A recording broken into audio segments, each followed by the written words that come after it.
How much money have you made in total? Requested is 16K. The month prior, I did 12K. Funded accounts, I'm going to say about 25 funded accounts on the go right now. My personal account, I did just above 2K just this week. The other prop firm accounts are just growing, man. Dude, how does it feel? It's unreal. I left my job back in April, man. I knew that by putting in the work, I was going to get there. 300 to 400 bucks a day. Once I hit that goal, I don't need to trade anymore. But I wanted to find a mentor that could actually break it down. You had me hooked right from the get-go, so.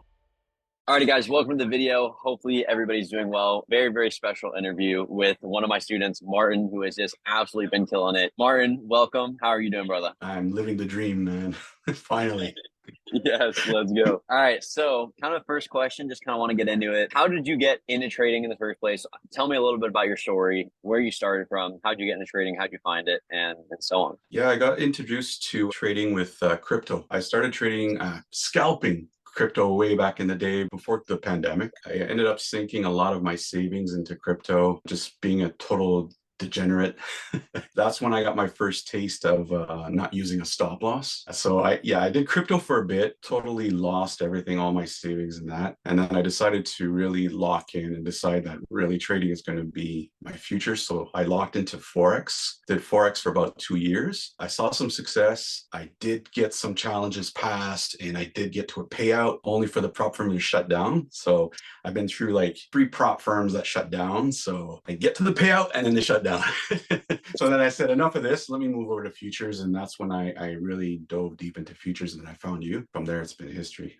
Everything's great since then. Dude, let's go. So what were like the initial things that brought you into ICT? Like, how did you find futures and then how did you find ICT? I think what happens is that like when you discover trading, you go down that route of every YouTube video. You want to just find every strategy possible. So if it's supply and demand, support and resistance, all those trend lines, I did it all, right? So then I landed on ICT and then I landed on some other YouTubers that traded ICT. Then I found you and then I saw like there was like an actual strategic approach to it. And then I dove deep into that. I never actually went through the actual ICT videos. I watched a few, but I wanted to find a mentor that could actually break it down. And that's, yeah. What kind of intrigued you like about ICT that kind of said something different about all the other strategies that you were trading before? It was more trading in the sense where you're understanding what price is actually doing versus trying to trade a pattern, like a drawn liquidity, price action is moving for a reason. It's understanding why the markets move. I did pattern trading for a long time and you can only get so far with that. Yeah, no, fully agree. Yeah. I'm glad. I think ICT is one of those things where it's like everybody initially is like, I don't really know. But the more that you see it like happen over and over and over again, you're like, holy shit, this has been under my nose the whole time and I wasn't been able to see it. I got addicted to his rants too. So yeah. Michael's a fun guy to watch and listen to for sure. Yeah. So how did you discover me and my content? YouTube. Okay. YouTube. Yeah, just going through every mentor possible on YouTube, and I landed on in your live trading video from a while back, and yeah, I was hooked. I think it's the way you explain things, and at such a young age too. Like I'm so impressed, like how you deliver your content. You had me hooked right from the get-go. So. Yeah. Appreciate that. Thank you. What are some things that you learned throughout that content that kind of helped you get on track in your journey and kind of where you were before then? Because I think a lot of times people, like from what I've heard when just talking with students, is there's always little like different bits and pieces that has helped them. So like what was the puzzle pieces that kind of helped put together that was from watching my content? Really finding the higher time frame drawn liquidity and trading in that direction, waiting for the turtle soup model. Some type of liquidity has to be taken before I'm interested in a move, for example, using SMTs as a confluence and just being patient. Like it's crazy, but it's just observing, like you say, really changed things for me. Because sometimes I would take trade after trade after trade after trade, and you're just blowing accounts that way. But if you're patient, you can actually get in and out of the market with one trade and you're done. Exactly. Like, yeah. Less is more. Exchanging, striving for arriving. Dude, I would literally trade all morning up and down in my P&L. And then by noon, okay, I'm break even. Like that was a wasted morning, right? Exactly. But then if I just sit patiently, 9:30 open, give it a few minutes, I could be in and out of the market within 2 minutes. Yes, exactly. It's insane. So how are things going for you today in the last kind of couple months the journey that you've kind of been going on, some things that have helped, some things from my community that you've learned from your experiences, and just kind of where are you at today? I've got a lot of prop firm accounts on the go, so I copy trade a lot of those accounts. I've also started trading my live capital. So I started a small 5K account, which I'm doing very well. But what I'm noticing, because of the prop firm space and the rules and the consistency rules, and just being in that space for so long and never trading my own capital, I find that I'm not holding my trades all the way to the Yeah. next level, for example. Like I'm missing out on so many gains. Like this morning, the market just tanked and I closed out way too early. I need to get used to that. Yeah, I mean, just working with you and seeing you trade as well. And it gives me a better sense of how patient I need to be and how I pace myself, and then how I could probably scale in and out of positions. So that's something that I'll need to pick up on. It's really hard going from a prop firm to a live account because, like you said, you're so used to the rules and making decisions based off of those rules of, oh, what's my max win? I can only win this much amount on the account. And again, like the goal with the prop firms, like their goal is, fund you capital, but their goal is to make money. And so the rules that are set in place, like it stops you from being a real trader in the sense where you are an observer, you are reacting, you are being told what the decisions you should make are based off of, where liquidity is resting, where you should take off your position and such and such. And so when there's external rules that start to come into play, it's hard to kind of balance that both out, and it keeps you from, your fullest potential. I found some type of peace though, trading my own capital. I noticed it's been great so far. It's only been a week, but I find it easier. What do you think's your biggest obstacle that you kind of had to overcome in your trading journey so far? Being impatient. I'm very impulsive. Patience was the hardest thing to overcome. I would literally get into a position, didn't work out, jump right back in. Now I have to literally take time to walk away. Just walk away, reset your head, and then come back. What did you do to kind of overcome that? Because a lot of traders that are listening in right now, what is a piece of advice that you can do that you helped overcome that for you? It's just realizing that you have to work smarter and not harder. And to circle back to trading from 9:30 open till 12 noon nonstop, and you're trying to kill it in the afternoon as well. It's not needed. It's not necessary. You really just need one good setup. Just be patient, take your one good setup, and you're done for the day. So for me, it's been small base hits. Like every day I have my set goal based on whatever target I have for the prop firm. And I just divide it over 10 trading days. Mm-hmm. So let's say $300 to $400 a day. Once I hit that goal, I don't need to trade anymore. I'm done. Unless it's a crazy setup that's screaming at me, then I'll take it. But other than that, man, $300 to $400 is all I need. That's the best mentality to have. And from my experience, what I've seen and what I've seen with just so many other people, the more when you start to realize that when you come into the market and you just observe and you react to one thing and you're like, all right, I'm good, I'm out. And you just enjoy your life and you stop just constantly working and looking at the market 24/7. It's people think that you're constantly you're putting in the work. In their mind, it's oh, I'm putting in the work if I spend more time on the charts, more time taking trades. And it's actually just the complete opposite. And so when a lot of people have to get to that conclusion on their own, because it's being told that, it's yeah, sure, all right. It's you have to kind of go through it yourself. And I do a job trying to, share that with our students. But I think a lot of people need to come to that conclusion on their own for them to be able to have the personal conviction to say, hey, I make the most money when I'm actually doing the least amount of work. It's crazy. No, Stop hunting for trades. Exactly. Just sit there, sip your coffee, whatever your tea, and just enjoy your morning, play a little bit of music, and a trade will pop up. Don't chase it. Yeah. It's such a crazy concept because not only does trading become so much less stressful, less anxious, more enjoyable, and it's the profits flow to you. And it's the same thing with life. When we were talking about philosophy and just how much we do it in the community and in my videos as well, it's the concepts of exchanging, striving, and arriving and effortless success. It's all of these things become so true when you can get to that point and you realize how, what that actually feels like. It's when you learn to simply react, be an observer, it feels like effortless success. You're I didn't even know it could be this easy. My entire journey, I've been constantly pushing and striving. It's when you simply just learn to submit to the market, submit to the process, is when it will flow like water. I think it really does come down to skin in the game. There's no way around it. You need exposure to the markets. And I found throughout my journey, my 2-year, I would call it a really intense journey, because I journaled every day. And what I would do, and this is what I recommend, is I don't believe in back testing. I believe in reviewing what the market did that day, identifying your setups, journaling those setups, and then also identifying how you could have gotten like messed up or stopped out in that trade, and just analyzing your setup and knowing that it happens every day, building that conviction that those setups happen every day and Yeah. you don't need to force them, they just come to you. Yeah. But that really takes skin in the game, right? Like it takes time, you know, you got to see all that. Even with dealing with prop firms, you're going to deal with technical problems with prop firms. They happen, you know what I mean? But until it happens to you, you're not going to know what to do, you know? So Yeah. it's Agreed. literally skin in the game. No, I fully agree. What are your long term, like taking a look at just where you are in your journey right now? Give me some successes that you've been having recently. You said you just got what was the payout you just recently had? So my payout that I did today that I just requested is it's actually 16K. The month prior I did 12K, and then I also have a bunch of challenges I passed. So I'm doing 3 different prop firms at the same time. Mhm. So I have a total of funded accounts. I'm going to say about 25 funded accounts on the go right now. Yeah. And then my personal account. So my personal account, I did just above 2K this week on that. So on the 5K account. And the other prop firm accounts are just growing, man. It's Dude, like, let's go. I'm so proud of you, bro. Like seeing right. your growth, it has just been absolutely insane. How much money have you made in total since joining the mentorship? Since joining the mentorship, the 12K, the 16K that I requested today, and then whatever I'm making on my personal account. So yeah, and So then a little bit less than 30 grand. I made 4K before that too. Yeah, Okay, yeah. okay. So around 30 grand. Yeah. Dude, how does it feel? It's unreal. And you know, I gotta say this. I wanted to point this out though.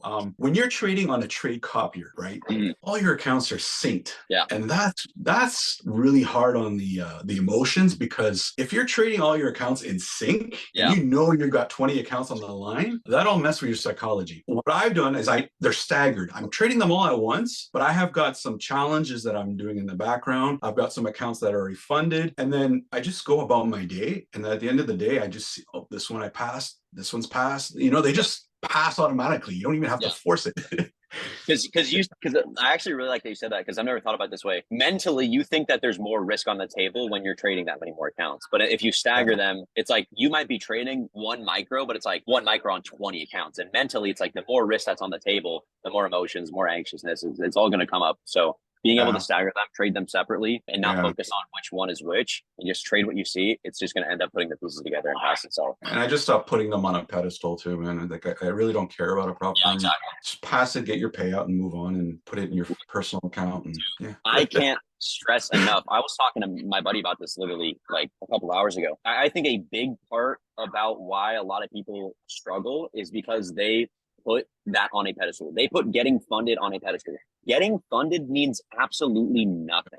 Like right. You should, like, when I see, again, I understand it's an achievement and you want to print out your little funded piece of paper and, hang it on your wall because you think, you did something well, but like, that's not the end goal. Why are we acting like that's the end goal? Like getting funded is not hard. Getting a payout and consistent payouts is the goal. Your goal is when you create an idea in your mind of what success looks like and you pedestalize an idea of just getting funded, that doesn't do anything. It's like you hit the cap now. It's like getting actually like an actual payout is extremely harder now because you hit the mental cap of what the goal is. And so when you put getting funded all the way down here, like that's normal. Like getting funded is a non-negotiable. Like that is literally nothing. That's easy peasy lemon squeezy. It opens your mental capacity way more higher of what you think is capable. And it's like the confidence now that you have to get there is extremely easier. And I think kind of the thing that the trading industry has come to is like our goal, is to get funded, but that's not our goal. Our goal is to get a payout and consistent payouts at that. Yeah, I believe in consistency more than a big payout. I like I said, $300 to $400 keeps the job away from me. It adds up, bro. It adds up. Literally. You're like, dude, 100%. I left my job back in April, man. It's like it's been the greatest. Dude, tell me the story about how trading ended up helping you quit your job. Like I said, like I did Forex for 2 years. So I had some form of consistency, but I really needed somebody like you to just guide me and perfect what I was doing, And in April, I decided that this is it, man. I can't take this 9 to 5 anymore. I guess it was just draining me. I'm making 6 figures, but like the cost of living is insane. Yeah. Like, I'm in Canada, so the housing is just insane. It's like the interest rates went up, and it's just not affordable. And when you're making 100K a year, like it seems like a good salary, but it's not that much. So yeah, I took the decision in April. I said, look, I'm going to take a part of my pension and then let me just like, let me do this. I know I can do it. You know what I mean? Yeah. But that's when I joined you. And I knew that by putting in the work, I was going to get there. You already saw it there. You just had to do it, dude. But I'm so I don't I love it. recommend to anybody to quit their job right away. Like Yeah, if no, you're new to no, don't trading, definitely don't quit don't your do job right that. away. It's definitely stressful, especially if you have like a mortgage and kids and all Hmm. that. You know, it's gonna weigh down on you big time. Yeah, Yeah, just focus on trading. Once you start seeing some yeah. success, then you can make that decision. But yeah, dude, that's amazing to see. So now looking at where you are right now, our goal, right, is like this is what I kind of do with high tier players. Like once you start getting these kind of payouts, like our goal is 30K now gets pushed to here, right? And it's like this is now our normal, right? This is our Yeah. normal. 30K payouts, this is our normal. So asking you, what are your long term goals, by the rest of the year, the next, 6 months or so? And what are some things that you plan on doing to get there? So in terms of trading specifically or outside of trading? Yeah, trading. Trading, obviously I'm pushing the mark. I mean, I don't want to focus on the money, right? But at the same Yeah. time, I'm setting myself some goals. Mhm. And yeah, I'd like to see the 100K month. Yeah. And I I have know I no can doubt do you'll get I there know I too. can do it. Yeah, I yeah, know I'll get yeah. If you just focus on what you're doing right now, yeah. it's inevitable. And how do you think that's going to impact? Like, we'll bring this into the next question outside of your life. Like, what are your goals outside? How do you think this is going to start impacting, your outside life, your family, and everything like that? Man, I'm living the life now, man. I've got all my time to myself. I spent the week in Toronto, and like I don't have a 9 to 5 to go to. My buddy runs this tequila company, so I'm traveling with him. It's just it's what I've always wanted, my time. So yeah, we're starting our own business as well. We're into cannabis beverages, so Nice. it gives me time to do those things. Yeah. Taking the family on a big trip to Toronto in 2 weeks. I'm just gonna spoil my That daughter for makes back to let's school. go. She wants all the gadgets for back to school, so we'll do that, man. Because yeah, they suffered long enough. Yeah. But they believed in you. They kept you going. Oh yeah, for sure, man. I Dude, love it. that warms my heart, bro. I love to see that. And I gotta So, thank you for helping me out in the beginning. I know when I came to you, it of was course. financially I had some issues with problems, but I'm glad I was able to work something out with you. Dude, of course, bro. Like I love like being able to talk to you right now and just seeing how far you've come. Like that is what is fulfills me. Like it is absolutely magical to see it, bro. I am so proud of you, bro. Thanks, man. Appreciate it. Of course. Last question, or actually two more questions. Like, what are the things that you think you're most proud of in your journey, whether that be with trading or in life? Just this whole entire journey from starting this to realizing you don't want to work your job, quitting it, being able to spend more time with family, whatever that looks like for you. What are you just most proud of in this journey? Building discipline, like really to be able to succeed in this, you've got to have the craziest discipline. And I'm not perfect yet. You know what I mean? I'm still trying to fight it through the gym and, Yeah. the whole daily routine and eating healthier habits, But I think discipline has been a big thing for me because like I said, I'm very impulsive. So sometimes I have to pace myself. And I think that was a big eye-opening moment because I had done some mastermind work prior to your mentorship with other mentors. So really focusing on just the psychology and what we want to achieve with trading and everything else in life. So I did a lot of that work beforehand also. So that helped a lot. Yeah, discipline's definitely always a thing. Like my dad, like growing up, would always tell me like the same thing over and over again. He was like, Justin, in life, you will always struggle with two things, and that is self-control and self-discipline. And he's like, Yeah. in your mind, throughout your life, those are the two main focuses you should have with everything that you should do. So that's always stuck with me, especially in trading as well. So And I see it, man. When we trade with you and you walk away after, you take that loss, you take it well and you walk away and we respect that. You're human, you know what I mean? It's yeah, not always going to be a winning day. So yeah, I exactly. like that. Yeah, appreciate that. All right, last question. Actually, we'll kind of do a two-part question. So, what is your advice, any piece of advice to any trader that's watching this right now that's struggling, that's trying to get a payout, trying to quit their 9 to 5 like you did? What is your piece of advice to them? Take a step back. I mean, if you're really struggling, you're failing, account like a challenge after challenge, you need to reset yourself. Just open a paper trading account, but trade it live, like in the live environment, and just build that conviction that you know what you're doing. You see your setups, treat it like a business. Don't just take any setup. Really take your time, be patient, and you got to put in the work. Like it Yeah. just takes time. You're not going to become profitable overnight. It's not going to last. Be patient with yourself. Don't give up. Any advice to anybody that's like out there that or has who's been watching my content, who's been, being having some benefit from what they've seen? Any advice or things that you can say about our community, the mentorship and what we do inside and kind of seeing everybody? Anything, that you could tell the other people about what it looks like? If you haven't started trading, don't do it. No, I'm just kidding. No, get yourself a mentor. Yeah, no, I can't recommend this enough. And no matter what it costs, get yourself a mentor. That mentor will bring you across the finish line a lot quicker. It will cost you less money in the long run because you're just going to burn yourself out. You need somebody that's already done it and has a proven record. Agreed. Yeah. Yeah, you know. Thank you for coming on. It's been an absolute pleasure talking with you. I'm so proud. I'm Thanks, excited brother. to just continue to see you grow. Thanks, brother. I appreciate you so much, man. It's just been a crazy journey, and yeah, man. Next time I'm in Arizona, I'm going to take you out to dinner, brother. Dude, let me know when you're in Scottsdale or anywhere, Yeah, man. and we for sure meet up. Absolutely. All right, sure. I'll talk to you later. I'll see you in the community. Enjoy the rest of your day. You I'll too, talk man. soon. Peace out, Cheers. brother.